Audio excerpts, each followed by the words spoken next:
नमस्कार, मैं हुमायूं सिंह और आप देख रहे हैं नेक्स्ट 9 न्यूज। दिल्ली विधानसभा चुनाव से पहले कहीं ना कहीं आम आदमी पार्टी बुरी तरीके से फंसते हुए नजर आई, जिसमें अरविंद केजरीवाल तिहाड़ जेल में बंद है, वहीं मनीष सिसोदिया भी 16 महीने से कहीं ना कहीं जेल में बंद है। अब फिर से उन्होंने याचिका लगाई है और वो याचिका कहीं ना कहीं उनको सुप्रीम कोर्ट में आज उनकी सुनवाई भी हो रही है और माना ही जा रहा है कि हो सकता है कि अब मनीष सिसोदिया को बड़ी राहत मिलती हुई नजर आए। इसके पहले भी मनीष सिसोदिया की कई अपील थी जिसको राव जेवनी कोर्ट ने कहीं ना कहीं मान्य कर लिया था, जिसमें विकास कार्यों के लिए कुछ पैसे जिनको कहीं ना कहीं जनता के बीच में ले जाना था, मनीष सिसोदिया का वो बिल लगाते हैं और उनको पास हो जाता है और उनको राहत भी मिल जाती है। लेकिन अभी अगर पूरा सिनेरियो समझा जाए तो कहीं ना कहीं आम आदमी पार्टी पूरी तरीके से फंसती हुई नजर आई। अगर आज मनीष सिसोदिया को फिर से बड़ा झटका लगता है तो जाहिर तौर पर अब मान लिया जाएगा कि इस बार विधानसभा चुनाव में अरविंद केजरीवाल को बड़े घाटे का सामना करना पड़ सकता है और सिसोदिया को भी।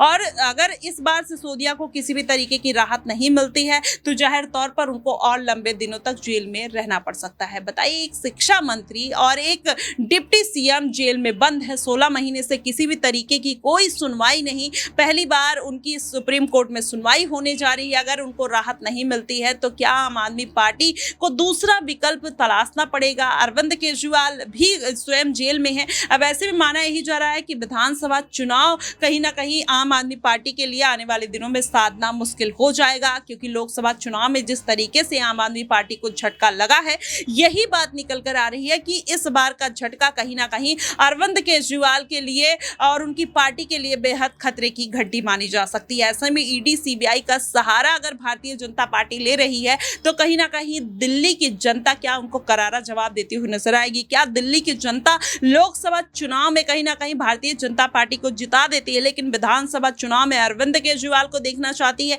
क्योंकि अभी जो कहीं ना कहीं एक सियासत रुख लेती हुई नजर आ रही है, जिसमें अरविंद केजरीवाल 3 बार मुख्यमंत्री के पद पर आसीन हो चुके हैं, ऐसे में चौथी बार फिर से आसीन होंगे। क्या दिल्ली की जनता फिर से अरविंद केजरीवाल को सीएम बनाते हुए नजर आएगी? क्योंकि अभी जितना अरविंद केजरीवाल ने दिल्ली में काम किया है, ऐसे में दिल्ली की जनता का भी यही मानना है कि अरविंद केजरीवाल से बेहतर मुख्यमंत्री दिल्ली के लिए कोई नहीं हो सकता है। वैसे में देखना दिलचस्प होगा कि इस बार मनीष सिसोदिया को अगर राहत मिल जाती है, अरविंद केजरीवाल को राहत मिल जाती है, तो क्या आम आदमी पार्टी इस बार के विधानसभा चुनाव को साथ पाएगी? क्योंकि लोकसभा चुनाव में जिस तरीके से झटका लगा है, अब आगे की जो राह है इतनी आसान नजर नहीं आ रही है। ऐसे में तमाम विपक्षी पार्टियां भी कहीं ना कहीं शामिल होते हुए नजर आ रही हैं। माना ही जा रहा है कि अगर वो पार्टियां भी आ गई तो अरविंद केजरीवाल का जो वोट बैंक है वो कहीं ना कहीं कटता हुआ नजर आएगा। उसमें सेंधमारी हो सकती है, जिसमें चंद्रशेखर आजाद, अखिलेश भी दिल्ली की विधानसभा चुनाव में हो सकता है रुख करते हुए नजर आए। अगर ये रुख होता है तो जाहिर तौर पर आम आदमी पार्टी की मुश्किलें और भी बढ़ती हुई नजर आएंगी। फिलहाल आज सिसोदिया की अगर बेल पर सुनवाई हो जाती है या फिर उनको कोई बड़ी राहत मिलती है तो जाहिर तौर पर आम आदमी पार्टी के लिए खुशी की खबर हो सकती है। फिलहाल आपको क्या कुछ लगता है, आप हमें कमेंट बॉक्स में जरूर बताइएगा। फिलहाल के लिए बस इतना ही। देश और दुनिया की तमाम खबरों के लिए हमारे साथ बने रहिएगा नेक्स्ट 9 न्यूज पर।